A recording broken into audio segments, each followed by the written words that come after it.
Well, all right. Hey, Well, bud. sorry I was a little bit late today. I was all set up in the training room and forgot that I didn't reserve the room, and somebody else had it. So, like last minute, I got booted out. So I had to rush down to my office. So if it feels like I'm looking down on you a little bit, it's because I have had to punt today a little bit and just kind of do as best as I could to make up. So anyway. All right. Well, so here's what we're going to do. Is today we're going to be talking about lead generation. So we are going to be going through and working on that. And then ultimately today, really what we're going to be talking about is setting appointments, really is kind of the idea of what we're going to be really mostly hitting on today. Um, and I'm excited because this is some fun stuff that I enjoy talking about. And to some extent, so not to like I realized a little bit today some of what I'm going to talk about I talked about at Morning Ascent. So I apologize if you were on Morning Ascent. You're going to get to hear some of it a second time. So Kyle, is that a picture of you, or are you okay? There you go. Like, you haven't moved. I was like, is that a picture, or it's for real? Okay, you're there. I was kind of like, sometimes you could take a picture like that and then just leave it and people think you're there. So all right. Well, good. Well, so we're going to get going with it today, and what we're going to talk about. And the idea today of where we're going to start with. So unfortunately, because I don't have a whiteboard now, I'm going to just do it on my iPad, which is worse. That, like, I do better when I can write big on a whiteboard, but we don't have that. So, but here's what we're going to talk about. Essentially, and I think I mentioned this the other day to you guys, is really your job to some extent is really about setting appointments, meaning it's being on the phone, prospecting, and setting appointments is really kind of the majority of what we're doing. Once we have set the appointment, it's almost kind of like, think of it as it's all downhill from there, meaning it's all easy. You can somewhat coast. Now, that's not totally true, that to say it that way, but the hardest part about our job is coming up with the appointment of somebody to meet with. And so we're going to be spending quite a bit of time today talking about that piece of it. And I would love to have you guys asking questions and getting involved in things that way today, as much as you have. But if you don't, then that's okay as well. So here's what we're going to start with, though, is think of it this way. So I'm going to get my iPad going here so I can write on this. Maybe. Oh, I got to make myself a co-host here. Sorry. All right, now I can do it. All right, so think of it this way, is to some extent, I like to think of it as what we're going to talk about right now is basically your journey in real estate. And that this is essentially what it's going to look like. So let me just draw this out. Although I guess the advantage to doing it on my iPad is you guys can see it a little bit better than when I'm trying to do it on the whiteboard, right? So think of it this way. In fact, that was poorly drawn. So let me clear that off and we'll start over here. See if I can do it a little bit better. Think of it this way: is this is like the learning curve. That's a little better. But that's a learning curve. And think of it this way: the steepest part of the learning curve is going to be right there. And so what we're going to talk about, though, is what your journey to success, or journey to you being able to master this program, or real estate, I guess maybe is a better way of saying it, is going to look something like this line here of this energy curve. And think of it that way. In essence, this line, which I probably should have changed and done a different color or something in it for you, but this line here is the what your process is going to look like as you become a master in real estate. And in fact, there is a great book, and I wonder if I even have it right here handy. I do. That's the good thing, I guess, about being in my office is and I probably have to stop the screen share. Can you guys see my picture still on there too? Okay, good. So this book right here, which is called Mastery, written by George Leonard, is a really, really good book. And in that book, he essentially talks about, so what we're talking about today with this line here is that, oh, thanks, Darren. Yeah, if you guys will put first and last name and office number in the chat box, it'd be awesome. But what he talks about is when we are going to learn anything, the process of us going through and learning any new skill is going to be like this line right there that I just have showed to you guys. Is going to look like that. Now, what you will notice, and I'm going to refer to this in the SOI class as well. So there's two different classes that I will use this line to show you. But keep in mind that notice what happens at first on this line. Really not a whole lot. Now, so you can see I've broken this down into 4 different areas. So think of this first area here is what we would call the activities phase. So typically what's going to happen when somebody first gets their real estate license is they're going to go through this activities phase. And in the activities phase, what is going on is that we are doing activities, but they're really not leading to anything. So think of this line here that I've got drawn as being your income in real estate. And so as you are in the activities phase, what you're going to notice is there's not a whole lot that goes on there, right? Meaning it stays flat. And in that book, Mastery, that George Leonard wrote, he talks about how any new skill that you acquire, you're going to spend a bunch of time working on that skill, but not see any results from it. So keep that in mind. But here's the key thing that I want you guys to see is what ends up happening with us typically in real estate is when you have come into real estate and when you went through real estate school, they taught you what you needed to know in order to go out and make a ton of money, right? No, they didn't. They didn't teach you how to go out and make money. What did they teach you in real estate school? The legalities of it and just the basics behind, transactions as far as document forms and as far as, just general concepts. They didn't teach us, the daily life. Yeah. In essence, I'm going to say it a little bit different, Darren, but you're right on. In essence, they taught you how to pass the test. That's all you learned in real estate school, right? They taught you how to go pass the test. Now here you are. Okay, great. Now you're legal. You got your license. Go to work. And I know, at least for me, the way that I felt when I first got my license was like, okay, hold on. Like, nobody really taught me how to do this business. Like, so yeah, you learned how to maybe stay out of jail, but that's about all you learned in real estate school, right? So what ends up happening then is because of that, we get our license and now it's time. And what we tell you as a brokerage is, okay, great, get on the phone, start prospecting, go find some transactions. And you're like, well, hold on, like, I don't really know what I'm doing. And so, and in fact, here's for me, let me tell you for me, the very first day I went out door knocking, I remember I jumped in the car. There were 4 of us. So it was me and 3 other agents. We jumped in a car. I could still remember the exact street that was the first one I went and knocked on. We jumped in the car. We drove to this neighborhood. We got out of the car and I was like, I turned and one of the guys said to me, okay, you're going to go on this side of the street. I'm going to go on that side of the street. The other 2 guys are going to head off on some other street. And I was like, okay, but like, what do I do if somebody says yes? And he was like, oh, don't worry, they won't. And I was like, well, I thought the point of why are we out doing this if they're not going to say yes, first of all.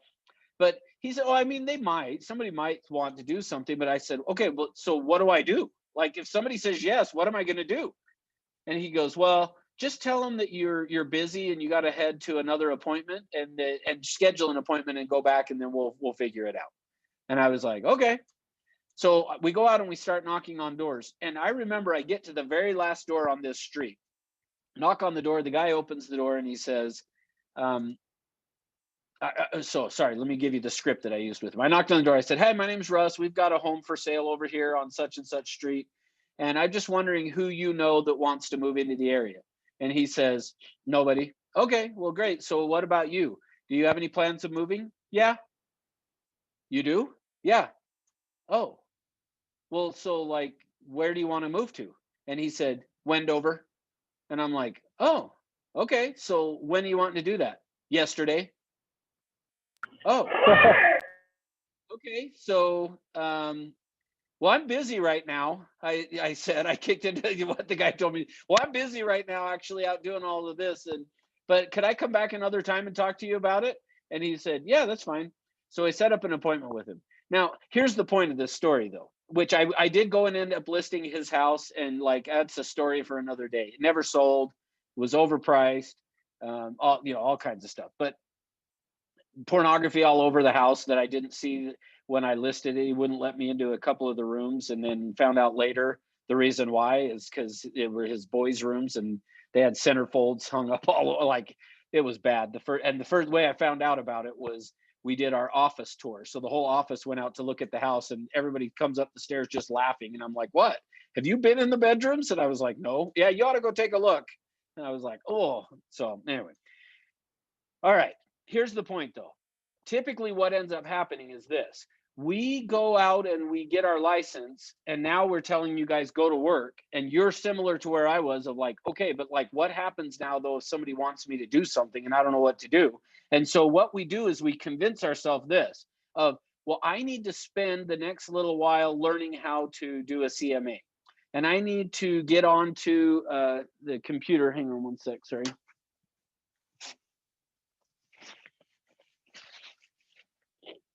We say, I need to learn how to get on the computer, and I need to make sure that I know how to fill out the paperwork, and I need to learn this. So in essence, a lot of why I have built this training program the way I have is to help take away from you the excuses of, well, I don't know how to do a CMA, or I don't know how to fill out the paperwork or write an offer and all those kinds of things. So that's part of why we do it that way. But what happens though is this, here's what I'm saying, is we get stuck in this activities phase right here. And the reason is because it's comfortable and it's easy. And so what ends up happening is we're comfortable with coming to class. We're comfortable with jumping on the computer and researching properties. We're comfortable with saying, well, I need to learn how to use the CRM so that I can put all my people in it. All of those things are important, but they're also not going to get you necessarily more money. So, I mean, they do in a roundabout way, I guess. But so just keep in mind that the first phase that we go through is the activities phase, and it's very easy to get stuck in that phase. And what happens is 13 out of 14 people who start real estate will not be around in 2 years. I mean, so let me just say it that way. 13 out of 14 are going to fail. The reason they're going to fail is because they never get out of this activities phase. That is the truth. I will tell you, in the 15 years now that I have spent training new agents, what I have learned is this. There is no magic like, oh, this person has the right personality or that one does. Honestly, it doesn't matter. I really will tell you, I have learned it does not matter. What matters is that you get out of this activities phase and get into the next phase as fast as you can. Even though it's uncomfortable, you got to just say, I got to get out of this phase. So then the next phase is what we would call the contacts phase. Now, for you guys that were on Morning Ascent, I'm going to give you a little bit different angle of what we talked about. Now, here's the bad part. Sorry that, but just so you guys know, like when I've got the whiteboard up like this, if I take it down, if I stop the screen share, it'll go away. I haven't figured out how to keep it still there. So I apologize, but I'm going to leave that up there while I'm talking. So anyway, what happened with me? So I worked at a bank before I came into real estate. And I think I mentioned to you guys the other day that I had called up my uncle who was a builder, said, I want to come and work for you. And I'm way condensing the story here because I think I told it to you. But I got my license, called up my uncle, said, I'm ready to go to work for you. And he said, well, I've already got 4 people that sit my model homes. I don't need anyone. You should go talk to this guy. So I go talk to this guy that used to be a business partner of my uncle. That my uncle was the home builder and he did the sales side of things. He owned the real estate company that did the sales side. Well, I call up this guy and said, hey, I want to come meet with you and talk to you about potentially becoming a real estate agent. Now, here's the funny thing, and I don't know if you guys did this or not, but for me, I remember going to interview with this guy. And I remember I got all dressed up like I am now. I got my suit, my tie on. I go, I felt like I was going to a job interview, that like I was like crossing my fingers hoping that he would want to hire me. And I don't know if you guys were that way or not. Maybe I was just naive. I mean, I was only what, 25, I think, or something when I started. Um, but I go to meet with him, and I walk in there and I sat down and I'm like waiting for like the interview type questions. And what I've learned since though is that he was on the other end of the things going, okay, I hope he picks me. I hope he wants to come and work in our office, is what really ends up happening, just so you know, is what happens typically with the brokers. But I go and meet with this guy, and afterwards, I'm like, all right, well, let me know if you're interested in me coming to work at your brokerage. And I'm sure he was probably like, what? So, but sure enough, he goes, yeah, we'll get back to you. I think he caught on to that. I didn't really realize that, like, he really wanted me. I was more in the driver's seat probably than he was. But he called me up a few days later, said, hey, we'd love you to come and work at our brokerage. And I was like, yes, they want to hire me, you know. So I go and I get my license. I show up to his office. And here, let me tell you a little bit about how I have always been as a worker. Is as a kid, I from being like at 12 years old, I remember my neighbor across the street owned a grocery store. And I was like, I want money. I want to go make some money. So what do I need to do? And my mom said, well, you know, John that lives across the street owns the grocery store. If you want to work at his grocery store. And I said to my mom, will you call him and ask him? And man, I'll tell you, this is one of the best things my mom ever taught me, which she taught me a lot of good things, but this is one of the best, was she said, no, I'm not going to go over and ask him for a job. You want the job? You go ask him for the job.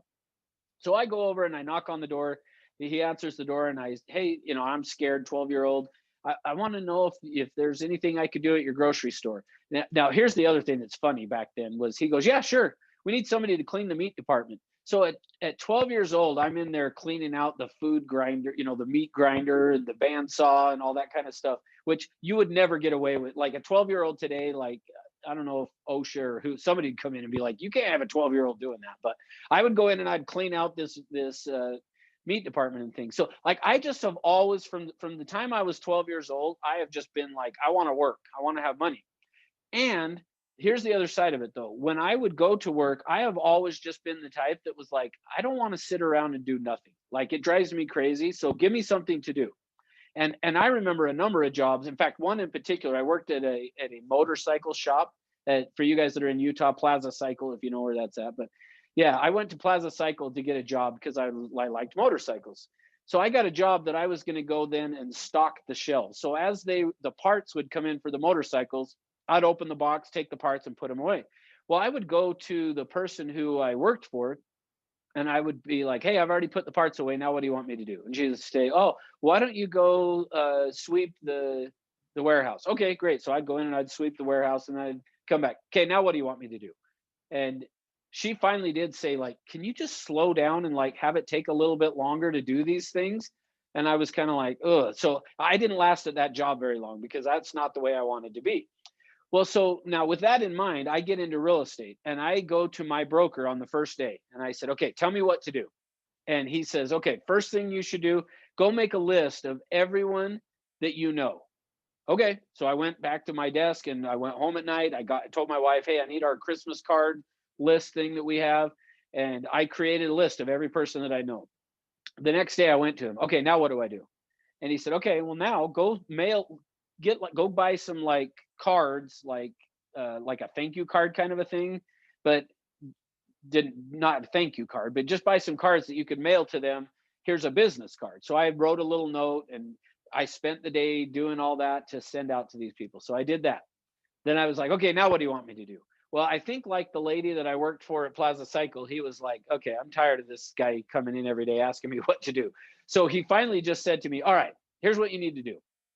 Go out and knock on doors every day for the next 2 years, and you'll never have to do it again after that. And I was like, okay, got it. Like I was almost like, I know what my mission is. Now, as part of that, what happened though, and I will debunk what I'm about to say to you guys in another class, but here's what he said to me, is he said, how much money do you want to make? And I said, I want to make $100,000. Okay. So he says, okay, great. If you want to make, and that says 100K, not look, by the way. So he says to me, if you want to make $100,000, then here's what you need to do. And he said, here's the formula. If you will talk to, well, actually, let me back up. let me reverse it. He said, if you want to make $100,000, essentially back then we would make $2,000 per deal. And he said, so if you want to do that, you're going to have to do 50 transactions.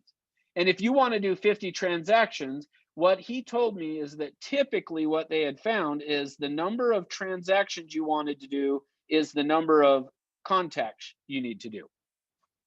So I said, okay, great. I'll do 50 contacts a day. Now, to some extent, I didn't really realize, I didn't know what that meant. Like I said, I was pretty young, at least in my mind, when I started, and maybe naive is a better word than young, but when I started in real estate.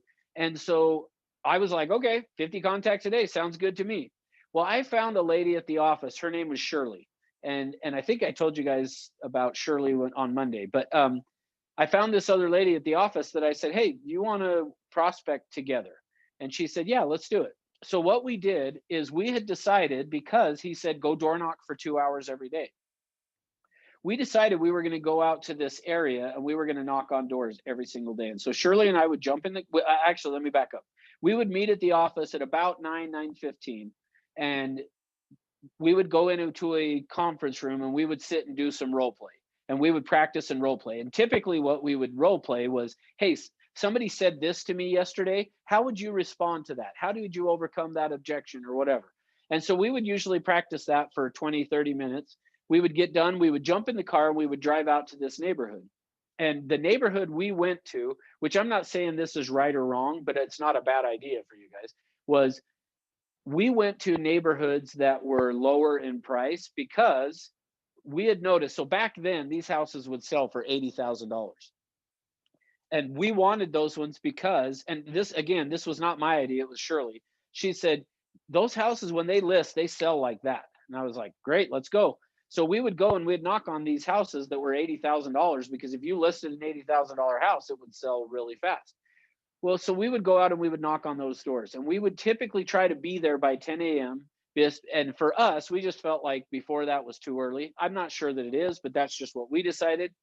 So we'd go knock on the doors at 10 o'clock, and we would knock on the doors until we got someone to, or excuse me, until we got to 25 contacts. Once we got to 25 contacts, we would kind of meet up. So typically she would take one side of the road, I'd take the other.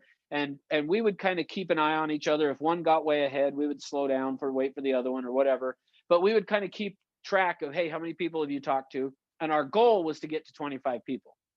Well, after that, then what would happen is we would go back to the office, we'd go our separate ways, eat lunch, and then we would meet back up again at 2 o'clock.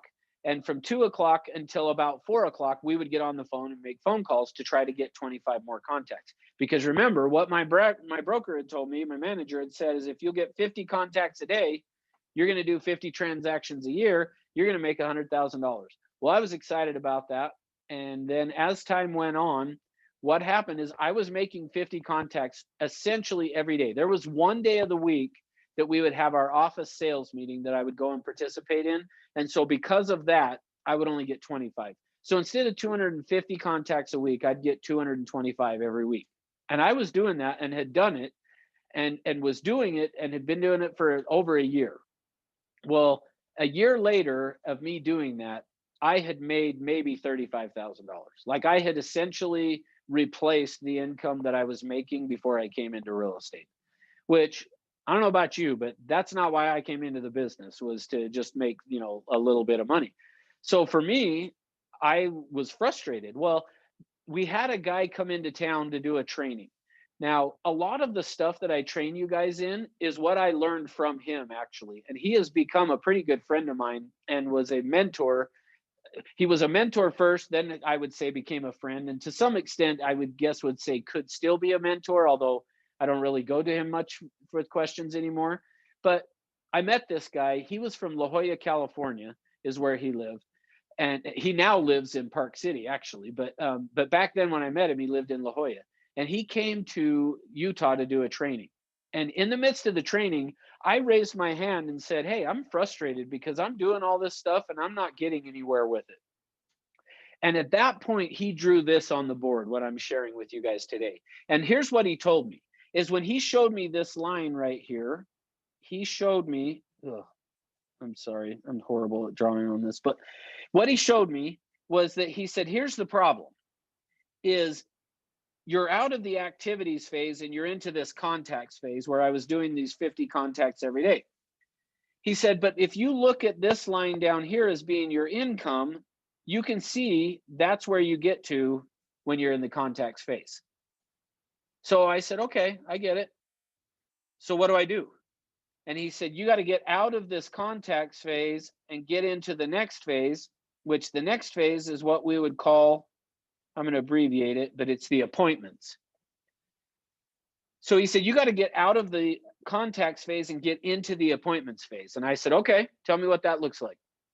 And he said, well, okay, here's what it is. So now here's the first thing. So all of this so far has been a setup for you guys to the first principle that we're going to talk about. So this first principle that we're going to talk about today is really your focus. When you are prospecting, what are you focused on?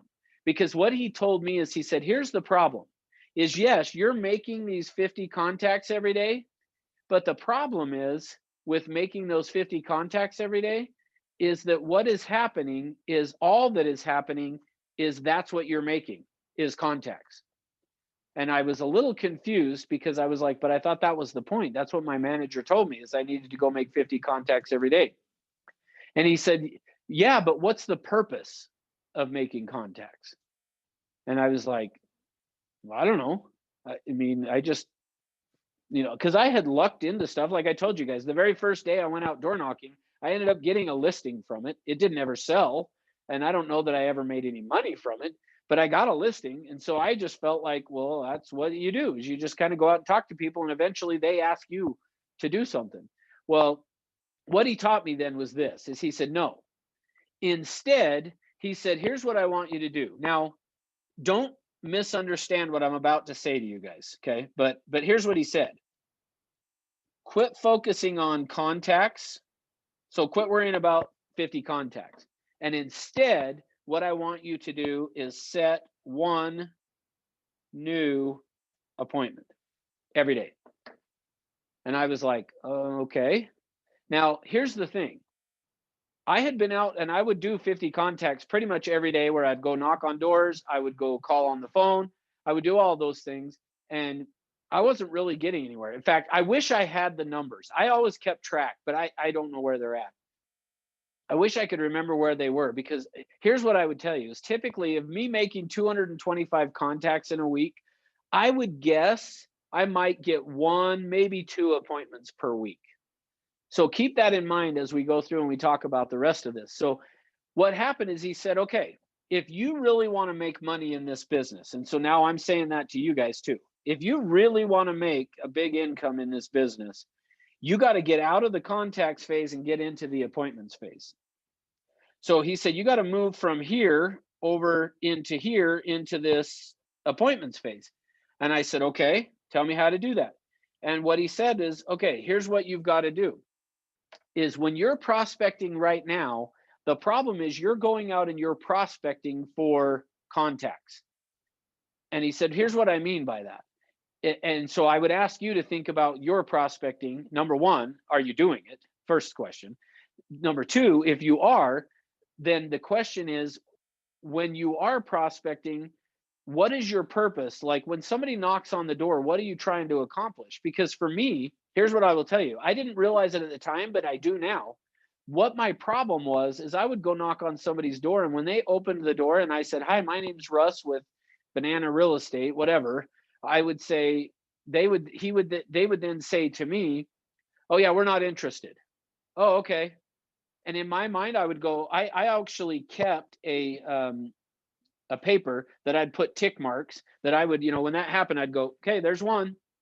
And then I'd go to the next door. There's two, there's three, there's four, there's five. And I would do that that's how I knew when I could stop prospecting. Well, see, the problem was that's what I was prospecting for, was the contact.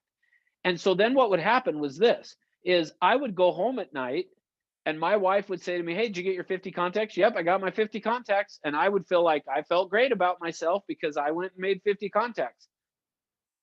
Well, but the problem was I wasn't making money. And again, back to, I don't know about you guys, but I didn't come into this business because I wanted to just go show houses. Like if that's why you came, then good for you. But I came in to make money. So for me, I was like, yeah, so what this guy told me is he's like, that's your problem, is your focus is on making contacts and it needs to be on making appointments. Now, what he then said is, so you got a prospect now with your objective being to set an appointment. And what he told me was this. Now, I'm going to tell you what I did, and I'll tell you it works, and it will work for anybody that does it. But you also might not want to be up to the challenge, even though I would recommend you should. But here's what he said to me. What I want you to do for the next week. Now, this training that I went through with him, which essentially is all the stuff that I'm training you guys on, but when I went through this training with him, he did it as it was 2 full days of training. Then we would have a week off. Then we would do 2 full days of training. Then we had 2 weeks off, and we would do 1 day. So this conversation was happening on the second day of the training. So it's actually pretty similar to what we're doing right now. And he said to me, so here's what I want you to do then. If you really want to make the big bucks in this business, then here's what you need to do. He said, you need to leave here today. And it was a Tuesday, actually. And he said, so starting tomorrow on Wednesday, you're going to prospect not for 50 contacts. You're going to prospect until you set a new appointment.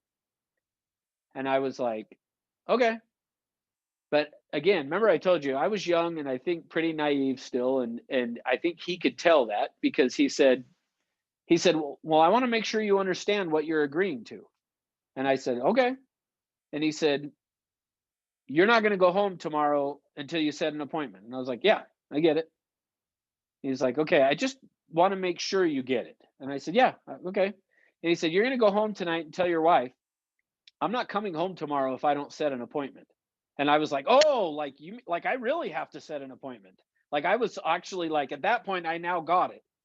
And he was like, yeah, like you can't go home if you don't set an appointment. And I was like, oh, I don't know if I want to commit to that. Now, remember, part of why I didn't want to commit to it is because, like, as it had been, it might have taken me a week to get to go home, at that point. So I just said, oh, I don't know if I want to commit to that. He said, you can do it.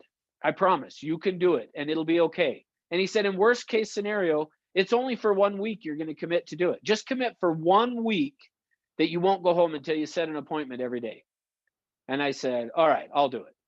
So I went home that night and I said to my wife, hey, this class that I went through was awesome, learned some great stuff.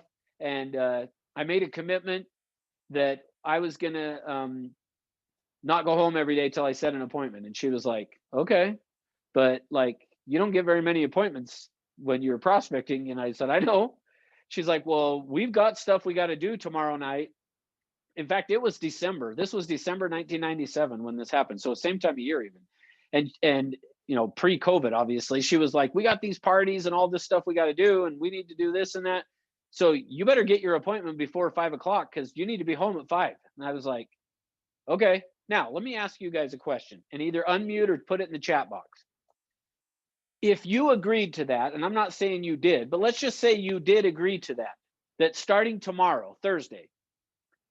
Now, I know for you guys in California, this is going to be difficult because you're working from home. And actually, every one of you guys is at home right now, right? Like none of you are at the office. So I don't know how I'm going to say this. Usually I say it as you can't go home tomorrow. Here's the problem. You're already there.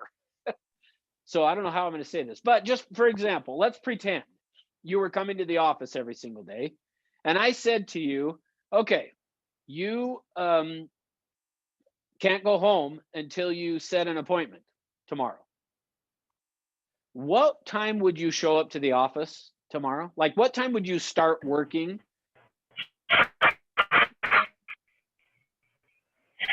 Kelly, oh, Kelly's at the office now. Good. All right.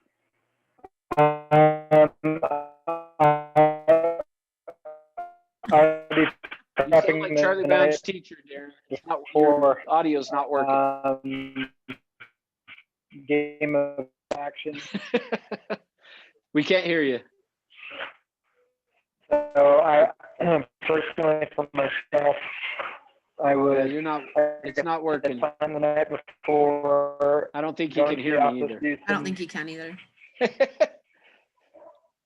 Hey, it's not working there. Oh, whoops. I'm not sure what the problem is, but we can't hear you. I'll put it in the chat. Okay, thanks. That I heard. No, I didn't hear anything else. We heard we'll put it in the chat. That's it. All right. So the night before. The night before. Okay, I like that idea, Kyle.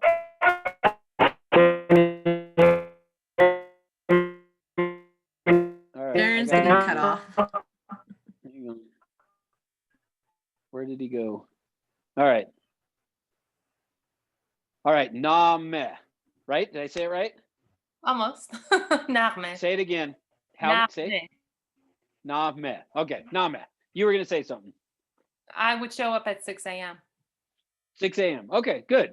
Yeah, no. So notice that. Notice that you're going to all probably start showing up a little bit earlier in the day. Well, guess what? For me, I had already told you I would show up usually 9:15. Well, all of a sudden now I'm like, I got to get an appointment or I can't go home. So I showed up at the office. It was between 7:15 and 7:30. I don't remember exactly what time. But from then on, I would show up at 7:15 to 7:30 every single day. All right, let's see. Start Darren Sandy, until 9 a.m., right? say that again, Courtney. We can't start calling people until 9 a.m., right? So what Actually, would you 8 a.m. 8 a.m. Okay, so I got that wrong. Yep. Okay. So yeah, so that's the reason that I was starting getting there at 7:15, 7:30 is because I was like, okay, if I got to get an appointment, man, I'm going to get there. I'm going to be ready to go at 8 a.m. to get on the phone. Now, remember, I kind of told you before the reason Shirley and I would go door knocking at 10 was because I just kind of felt like I don't want to interrupt people. I don't want to bother them. But all of a sudden now when I'm like, I can't go, like I took it serious. When I said I'm not going home, and in fact, actually, let me even back up in the story that I told you guys. Part of what I would do is my 50 contacts is I wanted to hand to people 25 cards. And so I would put 25 cards in my pocket every time I would go door knocking, and I couldn't stop for the day until those were gone. Now, I might not have always gotten the 25 from door knocking, but I remember one time driving home from work and I realized I still had a card in my pocket. And I was like, oh, now this was before my appointment thing. So I was like, I can't go home until I give out that card. So I remember I was driving and I saw a gas station and I was like, oh, people filling their car with gas aren't going to walk away from me. So I pulled up, stopped, just got out of the car and walked up to some random dude filling up his gas tank. It was like, hey, would you do me a favor? And he was like, yeah. And I just pulled out my business card and said, hey, would you just hold on to my business card? And if you hear of anybody thinking of buying or selling anywhere, give me a call. And he was like, yeah, sure. And then I jumped in the car and drove off. Now, more than likely, I know what I would do if somebody did that. I would have finished filling up my gas tank and I would have thrown it in the trash. But just for me, though, it was kind of like so when I said I wouldn't go home until I set an appointment, like I was serious. I'm not going home until I set an appointment. So I get the office at 7:15. Now, here's the next question for you. If you were me in that scenario and you had to get an appointment, who would be the first people that you would call? SOI, contacts on your phone. Okay, good. Yeah. So that is actually very, very good. I actually started with one that I feel like is even just a little bit better. Let's hear it. I'm writing it down. Okay. For me, it was all the leads that I already had. See, getting to this appointments phase actually forced me to start doing lead follow-up that I wasn't doing a very good job at, if I'm honest with you. And I think I told you guys the other day, I would get leads, I would write it on a sticky note, put it on my desk, and then forget about it and never call the people again. Or what I know happens with agents is you do that, you type notes in your CRM, and then it pops up to tell you should call this lead. And you're like, ooh, they weren't, I mean, they were okay, but maybe I'll wait till tomorrow. I'll call them tomorrow. And then tomorrow you go, oh, I'll call them next week. So for me, at least that's what I would, like, I'm telling you all of the things I did wrong.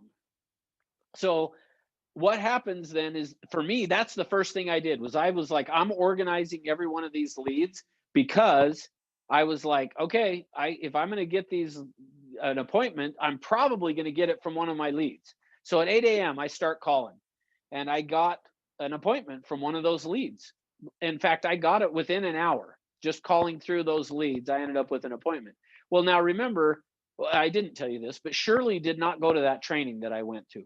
So for Shirley, she was still planning on, hey, we're going to go door knocking today. And so at 9:15, she showed up and was like, hey, you ready to go into the conference room and do some role play? And I was like, yeah, sure. So we go into the conference room, we did role play, and she said, okay, well, let's go out and go door knocking. Now, I left out one piece that I forgot to tell you guys. The other part of this that he had me agree to for the 1 week was that once I set my appointment, I could do whatever paperwork stuff that had to be done, like if I had appointments or things, but I had to go home once I got my appointment. So it wasn't like for that week, it wasn't like, okay, we'll just stay here and go prospect some more. For that week, the deal was once you set the appointment, go home. So you can't go home until you get it, but as soon as you get it, do whatever needs to be done paperwork wise, but then go home and be done. Okay, so this first day, Shirley goes, let's go door knocking. And I said, well, I can't. I got this other stuff I need to do, and then I have to go home. Now, Shirley was a great accountability partner. Like, she was awesome because she would tell me, like, if I ever tried to not go door knocking, she would like just give it to me of like, no, you're going. Like, you committed to me, you're going, and so she started doing that. And I said, Shirley, just for this week, I once I get an appointment, I have to go home, so I can't go with you. And she said, all right, but it's a huge mistake. You're making a big mistake. I said, just for this week. So I leave and I go walking in the house at noon, and my wife's at home and she's like, what are you doing? And I said, I've got my appointment, so I'm done for the day. Well, my wife was kind of like Shirley from that standpoint. She's like, I'm not sure this is a good idea, because before, remember, I would work from 9 o'clock till 5, 6 o'clock at night and not really get much out of it. And so my wife was always like, now all of a sudden here I am showing up at noon at home, and she's like, okay, well, like, what are you going to do the rest of the day? And I had an appointment later that day, so I said, well, I'll go on my appointment, but before that I'm going to mow the lawn or whatever. So that's what happens. So every single day, here's the thing, every single day, well, let me back up actually for a minute. In this contacts phase, I would usually prospect 4 to 5 hours per day. I was prospecting 4 to 5 hours every single day. And now all of a sudden, the other thing he had told me is, if you'll do what he was telling me, and I'm telling you guys, if you'll do what I'm saying, where you just set one new appointment every day, he said your prospecting will cut in half. You'll do half the amount of prospecting and you'll double your business. That's the only reason I agreed to do this, was he said you could prospect half as much, but make twice as much money. And I was like, I'm in.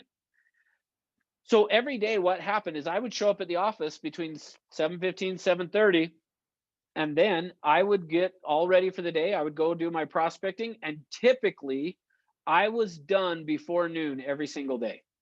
And typically by 10 o'clock, I had usually set my appointment for the day.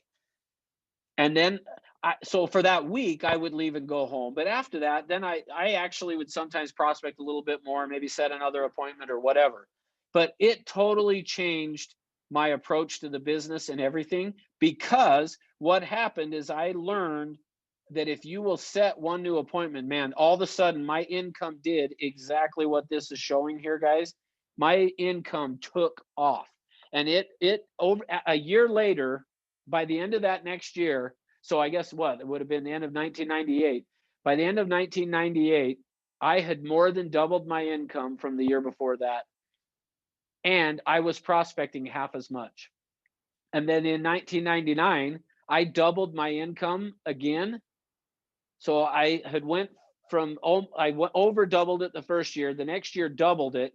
The next year I didn't quite double it, but I did probably 75% more business. And here's what I'll tell you. The only thing I did differently was this. Is my objective in prospecting was to set an appointment, and that's it. I would prospect until I set an appointment, and I did not quit. I would not stop until I set the appointment. Now, here's the other thing that I will tell you that's interesting from this. And I'm probably going to not get this quote exactly right.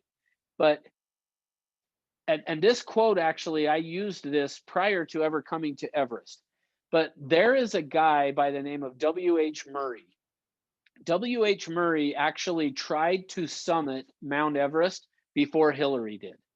So he had tried it like the year before, to summit Mount Everest, but he didn't make it.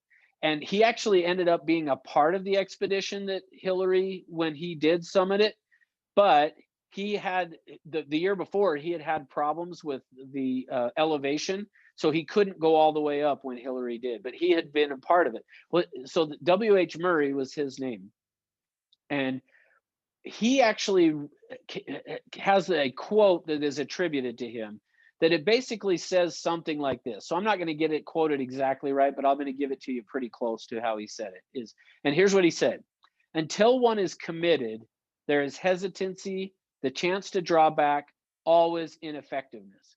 But the moment one definitely commits oneself, then providence moves too. All sorts of things occur to help one that never otherwise would have occurred. Well, so here's what he meant by that. When you fully commit to this business and you commit to, I'm going to do whatever it takes. So the other example is that you would hear is burn the boats. You know, we showed up to take the island. We burned the boats because now we don't have a choice. We either die or we take the island. Well, that's kind of the whole point of this. Was for me, was he said, when you'll fully commit, then providence moves too. See, all sorts of things will happen that wouldn't otherwise have happened. So let me give you an example of what that looks like. Is, remember I said I would show up between 7:15 and 7:30. Well, one of the things that I started to do, and I don't even know where I got this idea. Honestly, I don't know where I got the idea, but it turned into a huge moneymaker for me. Is what I would do is this: as soon as I would get to the office, I went and had asked the receptionist, how do I turn on the phone so that if somebody calls in, I could answer the phone before you get here? Because she would show up, I think, if I remember right, she would show up at 8 or 8:30, something like that. So I was like, I want to just have the phone turned on, so if somebody calls in, I can answer it. So she taught me how to take the phone off of the night service or whatever. So I would turn it on. Well, one day I'm walking through the office, and in fact, it was 7:35. I know exactly where I was at in the office when it happened. The phone rang, and there was on the wall a phone, and I go walking by, and the phone rings, and I turn and look at it. I pick up the phone, and hey, thanks for calling. This is Russ, and she says, "Hey, I'm with a bank out of Florida." So if you think about that, so it's 9:35 her time, so it makes sense she's in there working. 7:35 our time. I answer the phone. She says, "I'm with a bank out in Florida, and we've got a foreclosure home, actually 2 of them that we need to sell out in Magna. Could you help us with that?" And I was like, oh, shoot. No, of course I'm like, yes, yeah, I can help you with it. And she said, great, here's the information. Will you go drive by them, take some pictures, send it to us, let us know what you think they would sell for. So I did that. Ended up selling those properties. I ended up selling a ton of homes for that bank. And so that's where, when we say until one is committed, there's hesitancy, the chance to draw back, always ineffectiveness. That's what I'm referring to. But the moment one definitely commits oneself, then providence moves too. Yeah, which looks like Kyle threw it in the chat box. So perfect. Yep, that's the quote. You got it. Good job, Kyle. Thank you. So, but here's the point. Once I did that, all of a sudden, because of that commitment level, the universe like rewarded me for that. And I picked up and I ended up selling a ton of properties for this bank. And in fact, actually, that's where I first actually started flipping homes. When I told you guys the other day, which I'm going to probably remind you every single class, if you come across a property that is a good deal that could be fixed and sold, let me know, because I want to do it. But that's where I did that. The very first properties I did were from this bank. The bank would call me and go, hey, we need to sell this property and here's the price. And I would go, well, can I just buy it? And they'd say, yeah, you can buy it. Okay, great. So I went out and found the money to buy it. All right. So here's the point. I know I spent a whole lot of time on that, but it's hugely crucial that you understand. When you're prospecting, your focus has got to be on setting appointments. And so we're going to talk about that today. And oh, I forgot to talk to you guys. So I think on the schedule, it showed class tomorrow, but George has another Elevate thing, but it's for the brokers. And so I think I'm going to have to be a part of that. Is it going to create a problem for anybody if we do it Friday, same time? So 9 a.m. California, 10 Utah. Is that going to be okay? Yeah. Okay, cool. So that's what we're going to do. So we'll do part 2 of this class. We can't hear you again, Darren. You sound like Charlie Brown's teacher still. It's not working. Chat box, I guess. Okay, so we'll do that on Friday then, same time. And if for some reason it doesn't work for somebody, just know you can, that I always will, these are all being recorded, and then I will put it up on Century 21 Everest Training, the YouTube channel, Century 21 Everest Training, and it'll be under the playlist for Peak. So, okay. So we'll continue on with this tomorrow or Friday as well. Okay, so here's the thing is, what I found and what is most important is your focus has got to be on setting appointments. When you call, you've got to be focused on that. Now, let me finish off this this chart that I've got up here for you guys, because the last phase of this is what we would call the transactions phase. Or sometimes I will even refer to it as mastery. That's when you've basically mastered it. And then from there, what would happen is it would go and then you would do this again. And the way that you would go do that again is, notice over here, I said one new appointment set. Right here is one new appointment set. Well, the idea then of that is, if you want to go to the next level after that, is what you need to do then is you have to have one kept appointment. When you want to, and I probably should have written that over here, the one kept appointment over here, you've got to have kept an appointment when you want to take it to the next level. So when I say that, when I'm talking the next level, what I'm talking is when you want to make over $500,000 a year, the way you're going to do that is you have to do that over here with one kept appointment every single day. That's how you're going to get to that. All right, next. So the first thing that you guys need to make sure you're doing is focus. In our prospecting, in terms of our lead generation. Oh, and let me actually tell you guys what we're going to do. So what we're going to do is, today's kind of more about how to get appointments and what to do for those. And then on Friday, what we're going to do is we're going to go through and make a list of all the ways you can do it.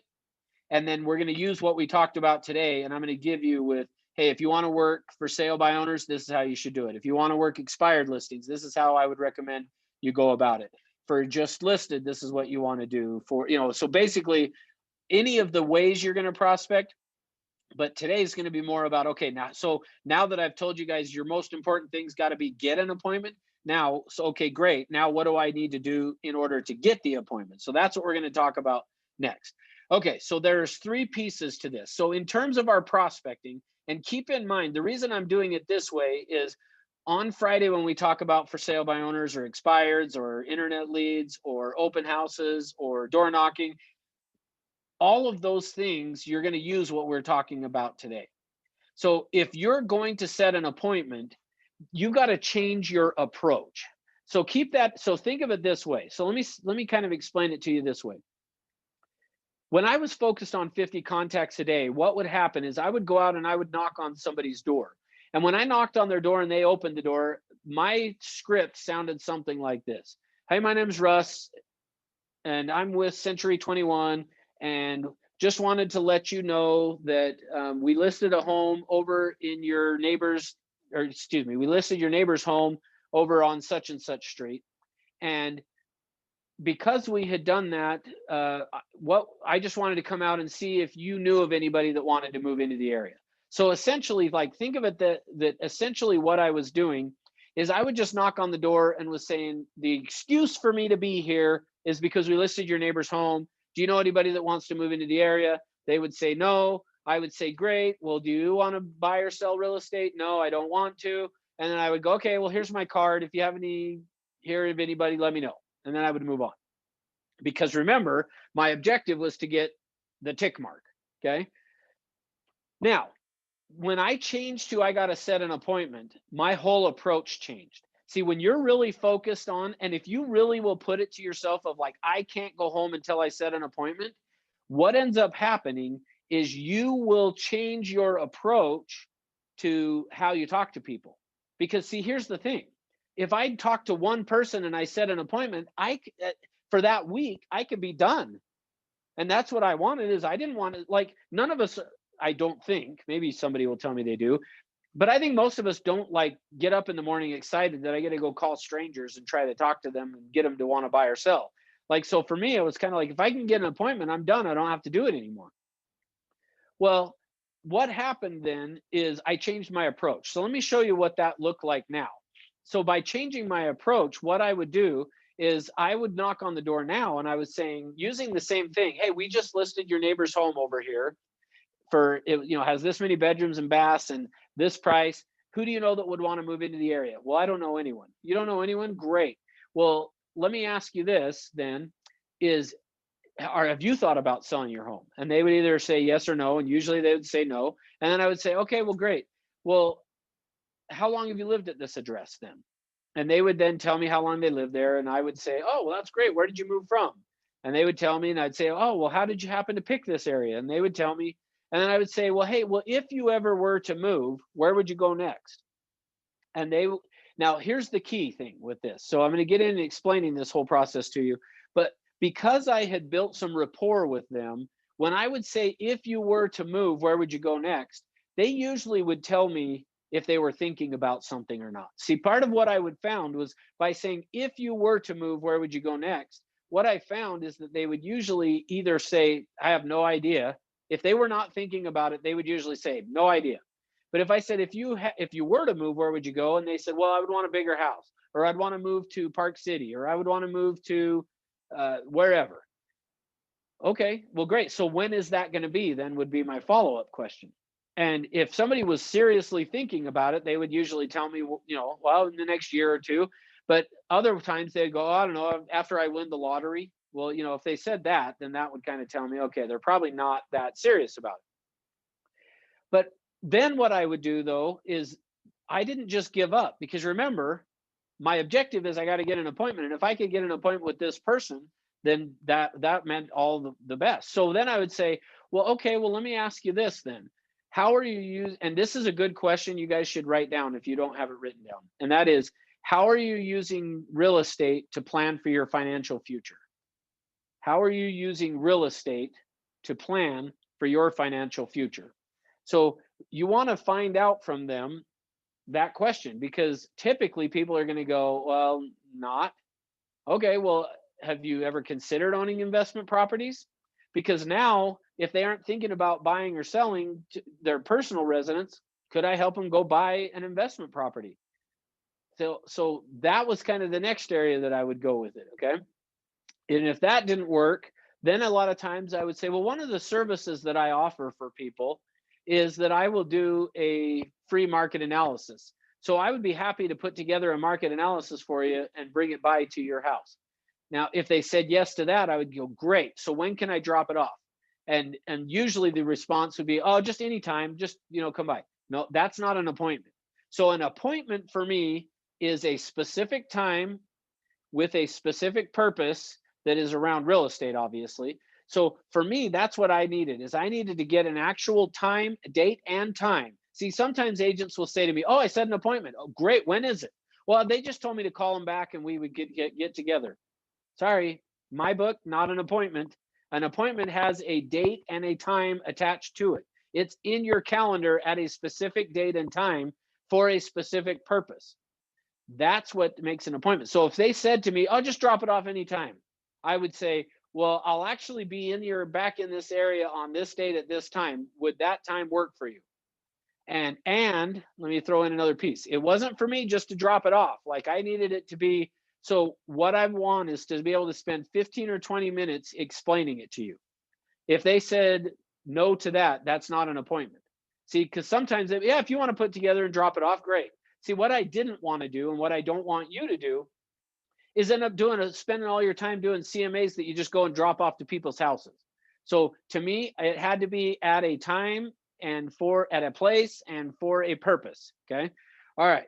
Now, so with that in mind, let me take you through really what I was doing with this. Okay. Is there are 3 pieces to this. So in order for you to set appointments with people, there are 3 things that have to take place. The first thing is you have to connect.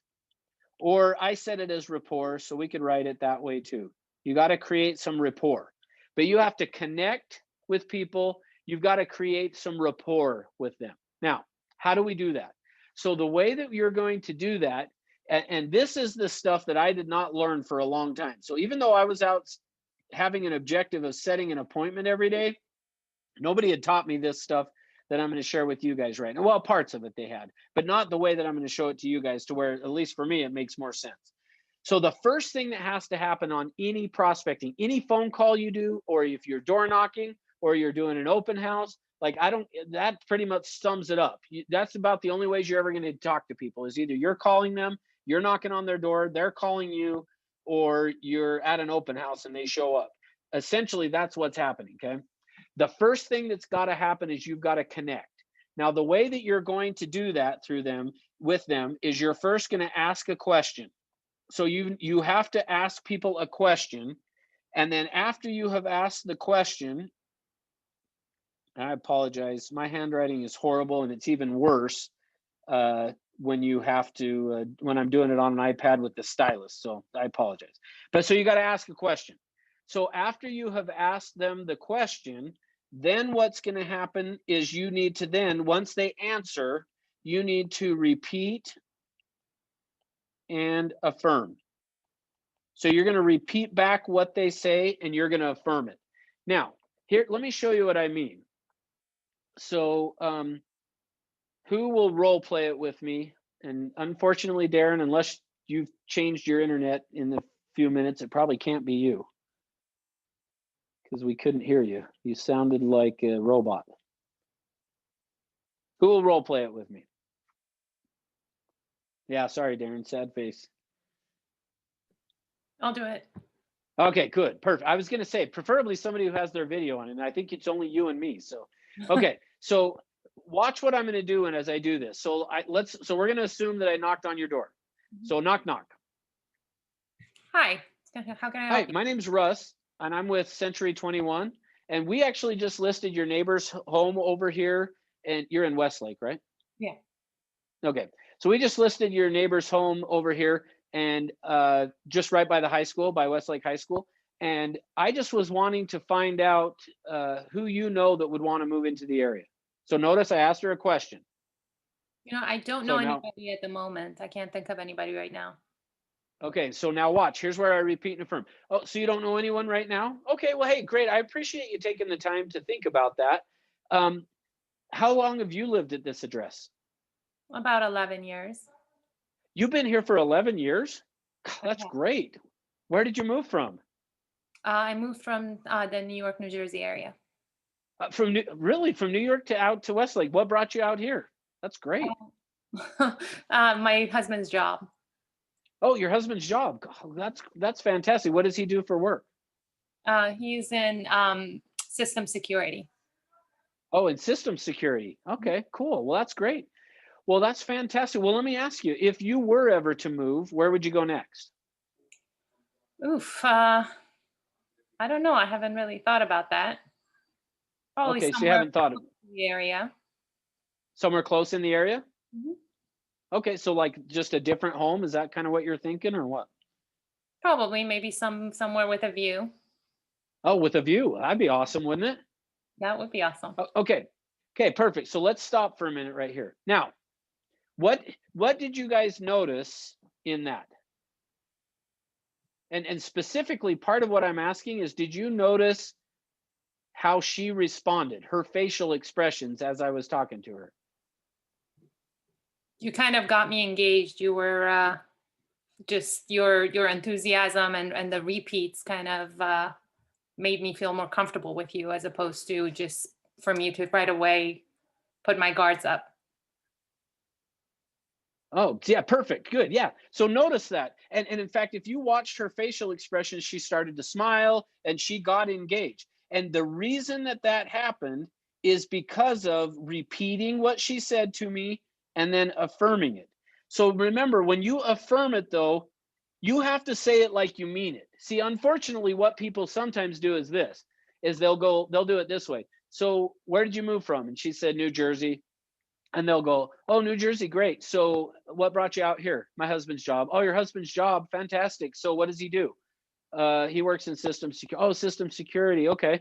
Like, I mean, watch this. Let me do it again without the repeat and affirm and see what this feels like. So let's do it again. Knock, knock. Hi, how can I help you? My name's Russ. I'm with Century 21, and we just listed your neighbor's home over here, and it's got 4 bedrooms, 3 baths, and it's listed for $799. And I just was wondering who you know that would want to move into the area. I can't think of any one right Okay, now. well, when do you plan on moving? I don't know. I haven't really thought about that. How long have you lived here? About 11 years. Where did you move from? New York, New Jersey area. What brought you here? My husband's job. What were you doing last Saturday night at 7:30 p.m.? Like, doesn't it feel like an interrogation? I would imagine if When- this was a real case scenario after a couple of questions, I would have probably wanted to close the door and get rid of you. Yeah, notice that.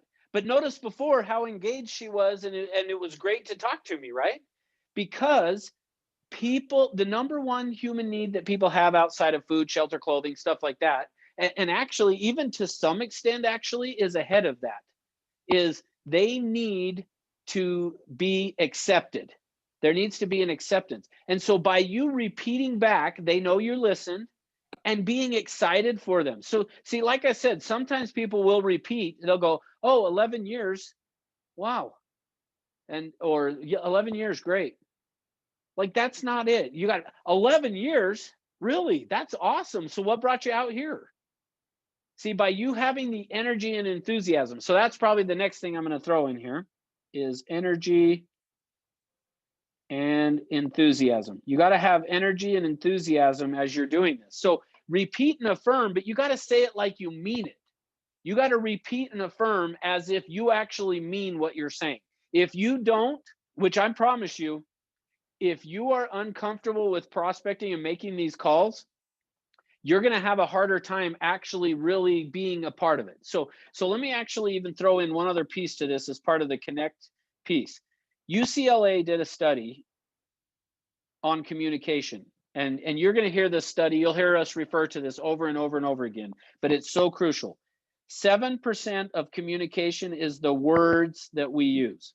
So 7% of our communication is going to be the words that we say. 38% is going to be the tone. So 38% of our communication is not just what we say, but it's how we say it. See, that's where I'm referring to when I say to you guys, you got to say it like you mean it, rather than just, oh, 11 years, that's great. And that actually wasn't even bad. I hear a lot of agents go, because you're nervous, oh, 11 years, great, good for you. Like, they don't say it like they mean it. You got to say it like you mean it, because 38% of communication is the tone. And then 55%, the remaining, is body language. 55% of our communication is our body language. So what I'm saying to you is, especially if you're on the phone doing this, you have got to get really animated in doing it. In fact, I will tell you guys, and I'm not perfect at this, but doing this class over Zoom, it's going to be interesting when you guys are live in person with me to see how it goes, because I over Zoom know I got to be a little bit more animated on it to try to help get you guys engaged. Well, the same thing happens over the phone, because at least right now, you'll notice earlier I asked, can you guys still see me with the screen share? And you said yes. Well, that's important to me because I know 55% of what I'm communicating to you is the body language that I'm going to use. So if you're calling people on the phone, make sure, like, let's assume, in fact, actually, let me do it this way. I'm going to turn off my video for a second. So if I was going to be doing this just with no video at all, man, I've got to be like doing backflips, handstands. I got to be doing all kinds of stuff to try to really get you guys engaged. So what I mean by that is this. Here's what I mean. So if you're on the phone with somebody and you're talking to them, and I were to call on the phone and do this, I actually need to be like 11 years. Like, you kind of need to get that involved, get your body that involved in it, which, so hopefully part of what you're seeing is you probably ought to be standing up.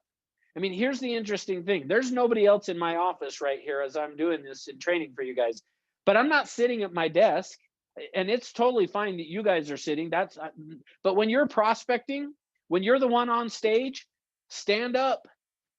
Even if I'm doing a training for you guys on Zap or something like that, I always stand up to do it, because I know I'm going to bring more energy to you guys that way.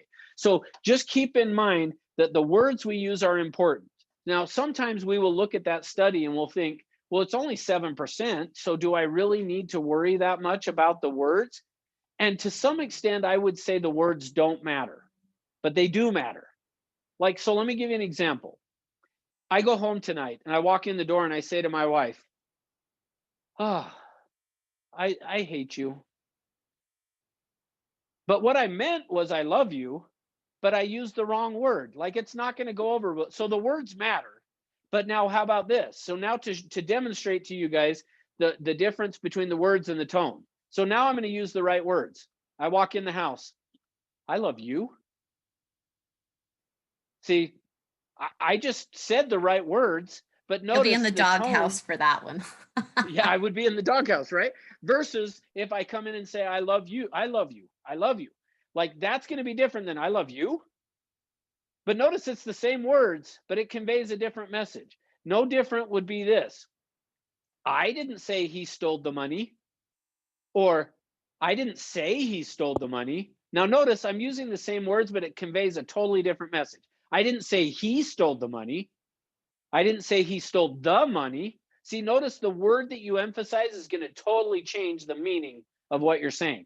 Well, that same thing happens with you in prospecting. So what you've got to do if you are not doing this, you 100% need to either record yourself, or you got to get somebody else to stand there next to you when you're calling and listen to you, to be able to give you feedback afterwards of like, yeah, that didn't sound very good. Or you can listen to it. Now, here's the problem. I used to have these little voice recorder things. This was back before everybody's phone had one on it. But I would give it to agents and say, go record yourself prospecting and then bring it to me and let me listen to it. And here's what would happen. They would take these little voice recorders and go out door knocking, and they'd get on the phone and make phone calls. And then they would come back and give me the voice recorder, and I'd go, okay, let's listen to one of your calls. Well, I deleted them all. Why? Well, because I sounded stupid. Who cares? Like, if you want to get better, you got to record yourself. Don't worry about what you sound like. None of us, I don't like the sound of my voice when I listen to it back. The same as, I wonder if anybody does. That's kind of weird. I never really thought about that. But anyway, we don't like it, but do you want to get better? Because if you do, I'll still offer that to you guys. If you will record yourself prospecting and send me the call, I'll listen to it and give you feedback. I'm happy to do that. In fact, I love to do that and help people in making their phone calls and in getting better at doing it. But you got to record it and send it to me, or let me know if I'm in the office and you're there.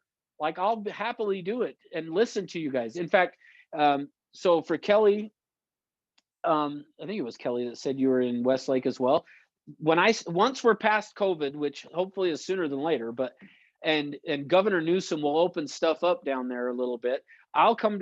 I would have been down there actually next week doing this training with you guys live in person. I would sit and make phone calls with you guys afterwards if you wanted to. Like, that's like, honestly, I want to help people do it, but you got to be willing to take the criticism, because I'm going to come back at you as, hey, you didn't repeat and affirm very well. You got to have a little bit more energy and enthusiasm. You emphasized the wrong word or whatever.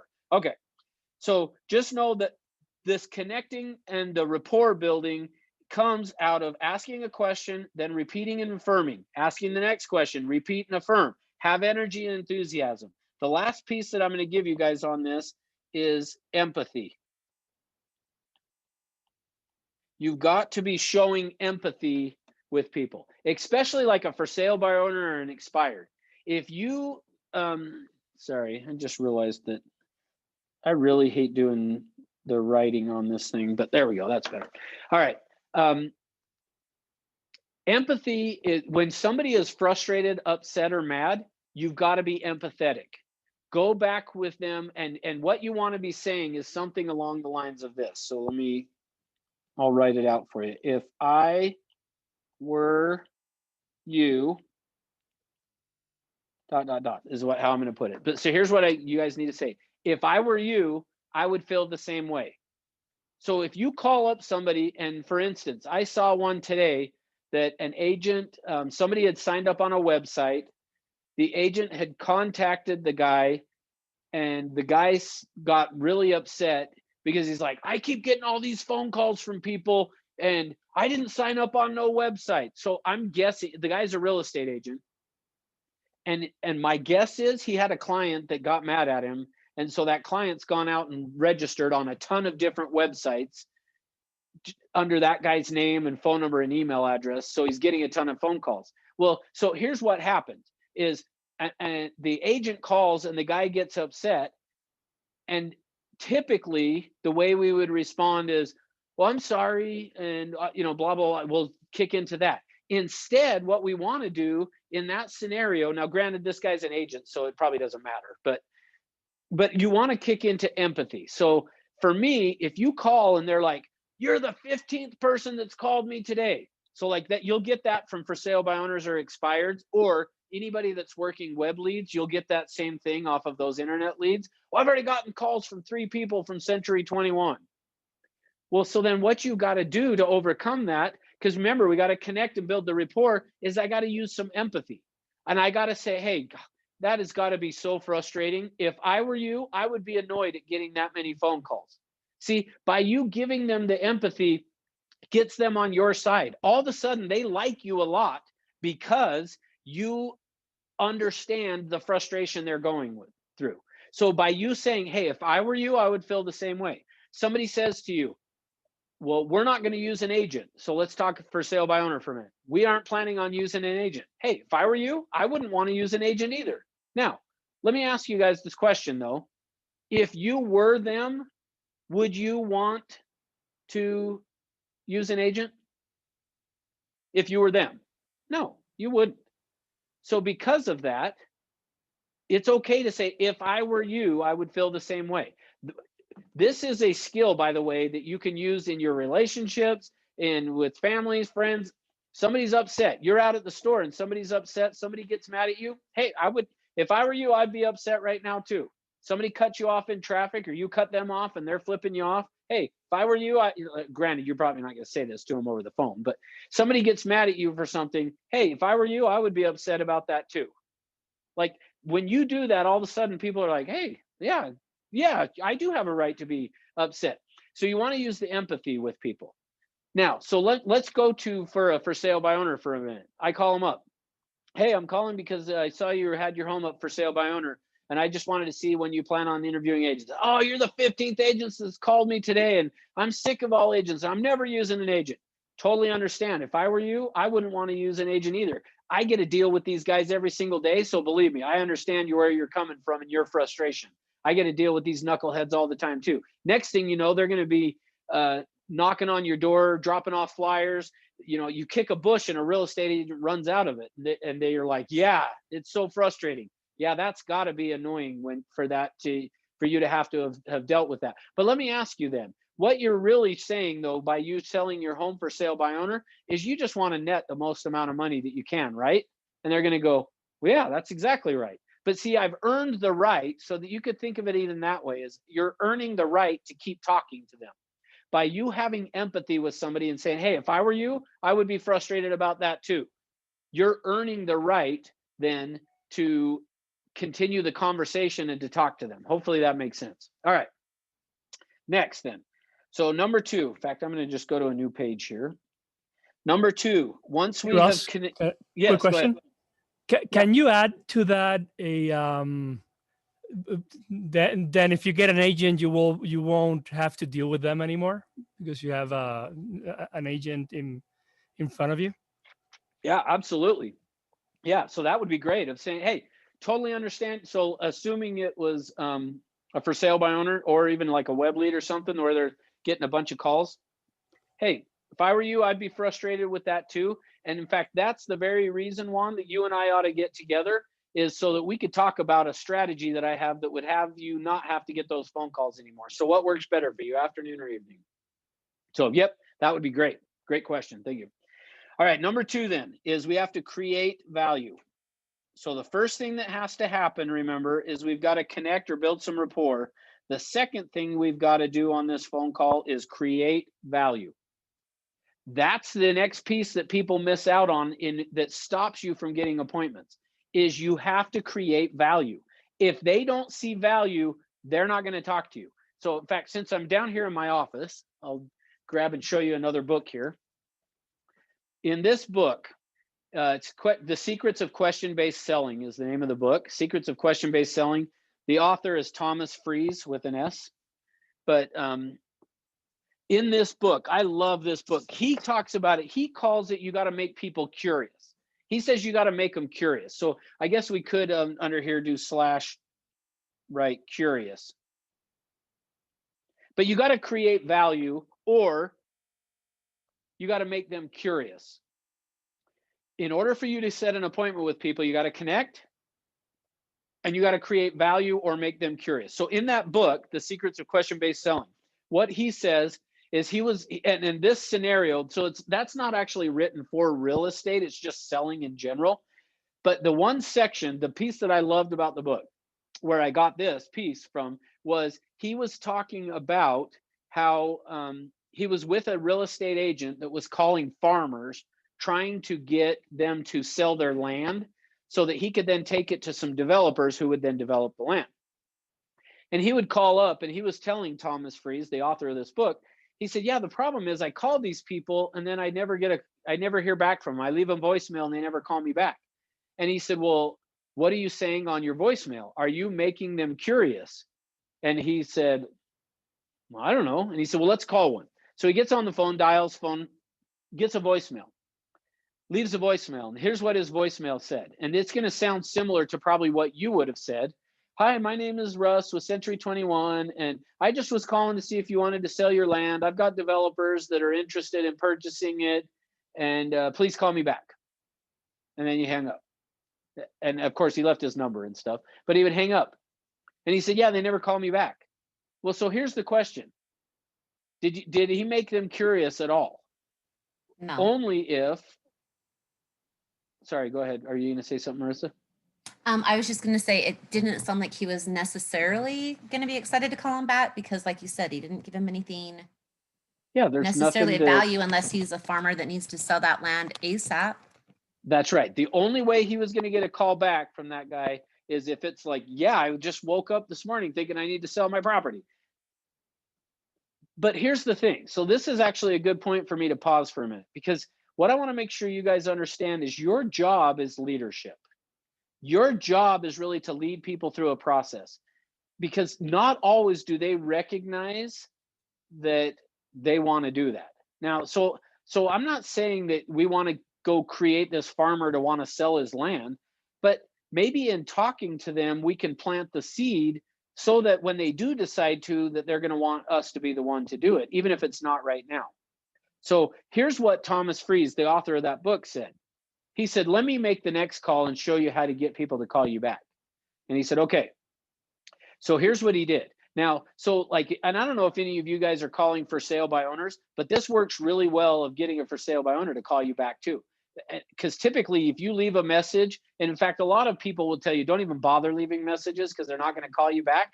Well, that is true unless you create value. If you can figure out a way to create value, they'll call you back. Or said differently, make them curious, they'll call you back. So here's what he did. The next one he calls and the answering machine picks up for the farmer. And he says, Mr. So-and-so, my name is Russ with Century 21. I'm holding a copy of your tax records in my hand, and I've got a few questions for you. Please call me back.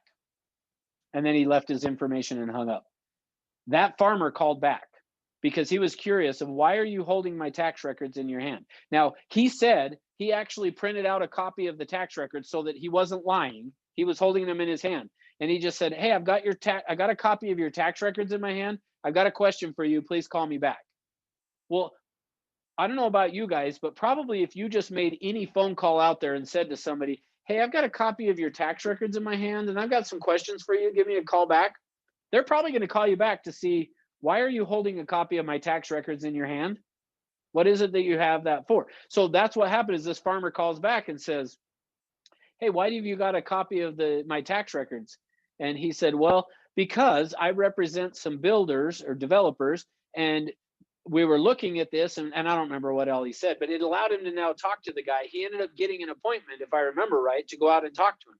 See, so you got to create value. So now that's if you're going to leave a message. But when you're on the phone with somebody, you have got to create some value that would make them curious to want to meet with you. So in order for you to set appointments with people, you got to connect or build some rapport, and you got to create some value or make them curious about meeting with you. Now, let me give you another example of that. A lot of times what somebody will do is they'll be on the phone talking to somebody, and the person will ask a question. So as soon as, like, if I was calling and somebody asks me now a question of, well, how is the market today? What we tend to do is just answer their question. But what we need to do is to say, you know, that's the very reason that we need to get together, is so that I can show you what's going on in the market today. So use them asking a question as that's the very reason we need to get together. Now, that doesn't always work. You know, if they said to you, well, you know, how many bedrooms does it have? Well, that's the very reason we need to get together. Like, that's probably not going to work. But typically when they ask you a question, don't try to answer the questions over the phone. Let me, while we're on that, don't try to handle objections over the phone either. If somebody, let's go back to a for sale by owner. You're talking to for sale by owner and they go, well, what commission are you going to charge? Then's when I'm going to say, you know, that's the very reason we need to get together, is because commissions are variable. And so what I need to do first is find out what you want to accomplish. Then from there, we can sit down and we can talk about a commission that will work for both of us. So what works better for you, afternoons or evenings? See, I'm going to now try to just go right to the appointment. Don't try to answer the question over the phone. Instead, that's the very reason we need to get together. And I'll come back to that in a second. All right. So you got to create some value, curiosity for people. You got to be able to kind of telling them, so, hey, I come across some really good deals before they hit the market. See, and that's the key. Now, in today's market, a buyer who's out been looking at properties at all is going to be really frustrated, because what's happening is there's so little inventory. So when you say to somebody, hey, I come across properties before they hit the market. Now, we have, at least for you guys in Utah, we've got a number of agents that buy, fix up houses and rehab them. And for example, I've got one that's just up the street from the office right now that I'm trying. The guy has said that he wants to sell the property. I have not been able to get him nailed down yet, but that one could be a potential really good deal for somebody. So that's the kind of stuff you want. Hey, I come across some really good deals before they hit the market. So right now, you guys could use that one if you want, at least the people in Utah, you guys could use that right now. Hey, I know about a property. So you don't know where it is, but I just told you about it that hasn't hit the market yet. That's going to be a really good deal. So now you can say to people, hey, I come across really good deals before they hit the market. And which, by the way, I'm not going to tell you where it's at because I want to buy it. I don't want you to. So But here's the thing. So I come across properties before they hit the market that I could talk to you about and share with you. So that's going to be another way of creating value. Part of keeping people on the phone is creating that value. And then for sure, in setting the appointment, is you got to create that value. All right, number 3. The last thing we're going to talk about here. Number 3 is then you have to close. So the 3 things are, you got to connect, you got to create value, and you have to close. Now, there are only 5 ways in the English language that you can ask for an appointment. There's only 5 ways you can do it. And here's what they are, is what time, which time, how soon, when, and where. Those are the only 5 ways in the English language you can ask for an appointment. Now, there are variations of it. So let me give you an example. The one that I use all the time is, what works better, afternoons or evenings? Well, that's just a variation of which time. What works better, afternoons or evenings? That's a different way of saying it, meaning I could instead, I guess I could say, which time works better for you, afternoons or evenings? I'm just leaving that out by saying, hey, what works better, afternoons or evenings? Which, that's another piece actually that I would add to this on the close, is always assume the close, right? I would write that down too. Assume the close. Meaning, don't ask people, would you like to get together? Because would you like to is irrelevant. Like somebody who has to go to the dentist, if you said to them, do you like to go to the dentist? No. Well, why do you go? Because I need to. Well, so would you like to get together is irrelevant. Doesn't matter if they would like to or not. They might need to get together. So don't say, would you like to get together? How about this one? Can we get together? Now remember back here, let me go back for a second to this one here. Remember this UCLA study on words that we were talking about? In terms of that, the words we use matter. And so we're having a little bit of a discussion about language today. If I ask somebody, and so either unmute or throw it in the chat box. If I ask somebody, can we get together? If we were to analyze and put it down to the very base level, what am I really asking them? If I said to somebody, can we get together? What am I really asking them? You're asking for permission. Okay, close. I mean, yes, I would say it is permission. That is part of it, but I would say there's another piece You're to kind it of as well. asking if the ability exists. Like, can That's we right. get together? Yeah, obviously we can. Yeah, basically by saying, can we get together is asking for, is it possible? Is it even possible? And what Kyle said is right on. Is it possible? Yes, of course it is. The only question is what time, which time, how soon, when, or where. So asking somebody, can we get together, is not asking for an appointment. Now, let me give you the next one. How about this one? Well, really, this one would be the same. Is there a time we could get together is really the same thing. Because there is a time they could get together. The question is, do they see value in doing it, right? So there's one. How about this one? Now, watch this one. And this one, same thing, either unmute or throw it in the chat box. I'm going to ask you guys this question. And in fact, I want everybody to answer. So either answer in the chat box or unmute and answer this question. Why don't you give me some money?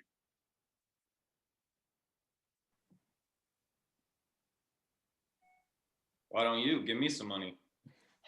Okay. Everybody answer. Why don't you give me some money? Why would I I? like Kyle's answer. You like Kyle's? Okay. Juan said, why would I? Corbin said, what for? Corbin, because I like it. I want more of it. I don't want to give you some money. Okay. What am I getting Darren for said it? Darren didn't like the services rendered. Wow, thanks. Okay.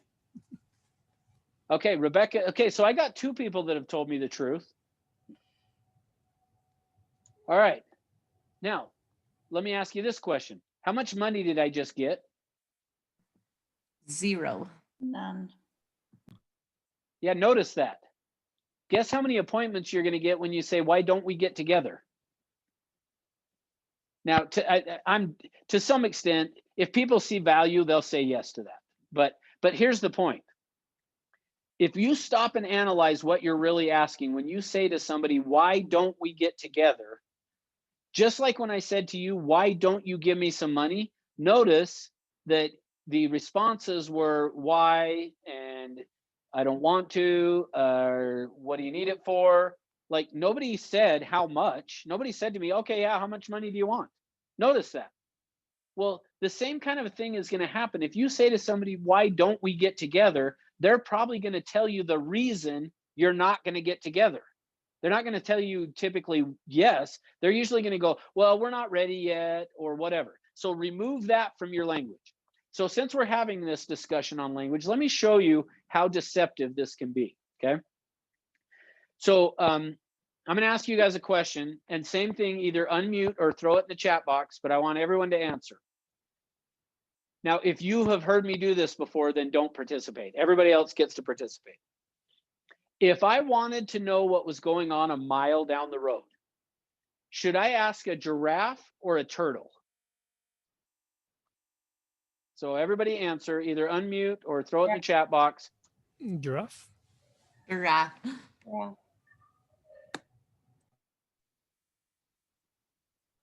Okay, so far everybody's saying giraffe. Anybody got anything different than giraffe? All right, Darren says turtle. So how come turtle, Darren?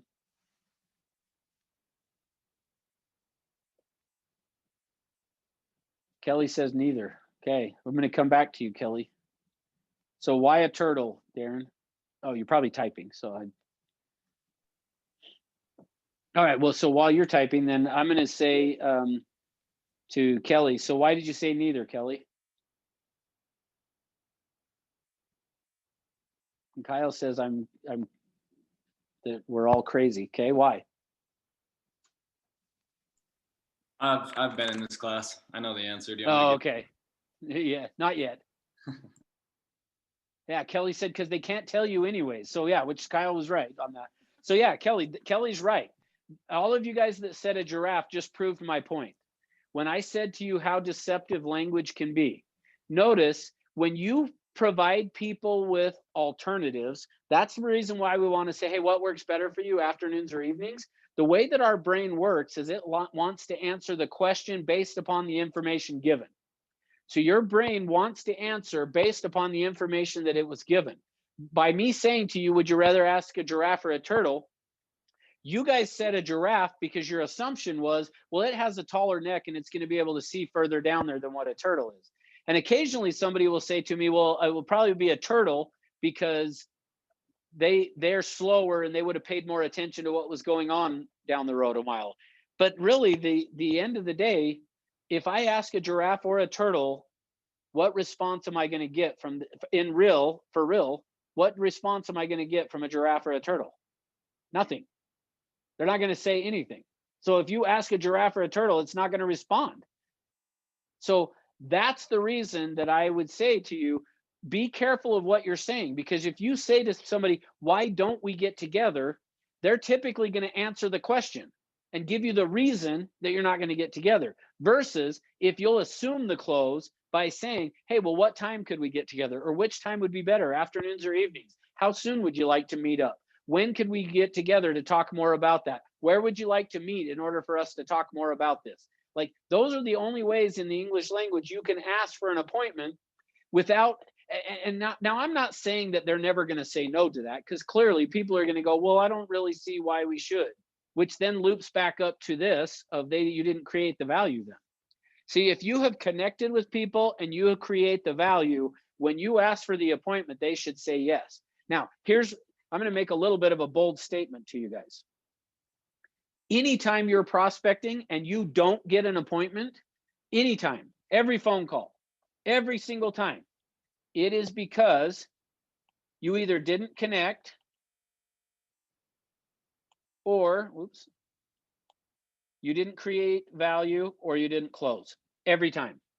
Now, I'm not saying you always want to go on every single appointment, like every person that you call and talk to, that you should get an appointment and go on it. I'm not saying that. But what I am saying is, if you don't get an appointment, if you will tell yourself the truth. I have a mantra that just power comes out of telling the truth.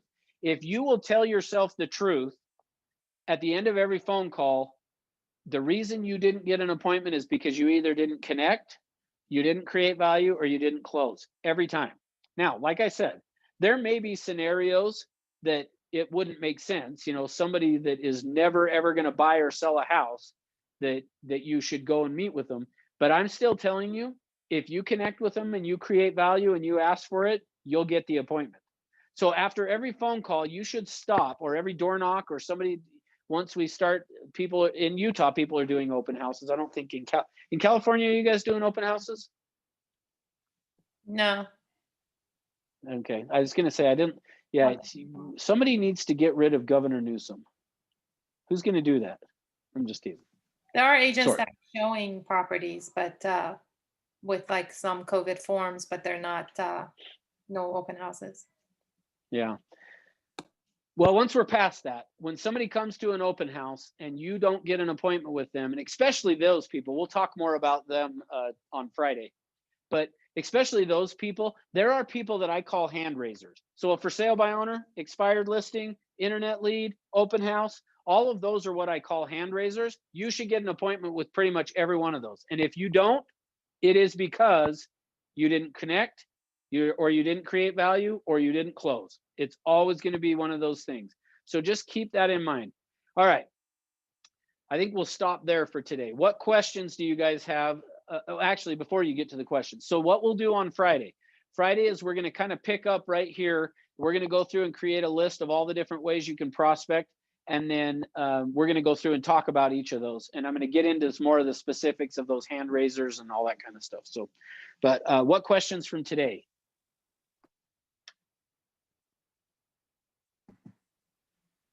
And while you're thinking about that and or typing, I guess, if you did not put first and last name and office in the chat box, please do that. I actually just had, again, this week, somebody say that they were in a class that I'm like, I don't have your name anywhere written. So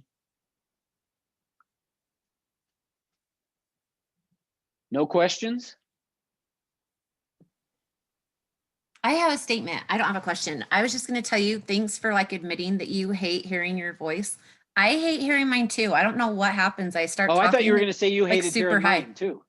No, what? We all love your I'm just voice. kidding. Oh yeah, whatever.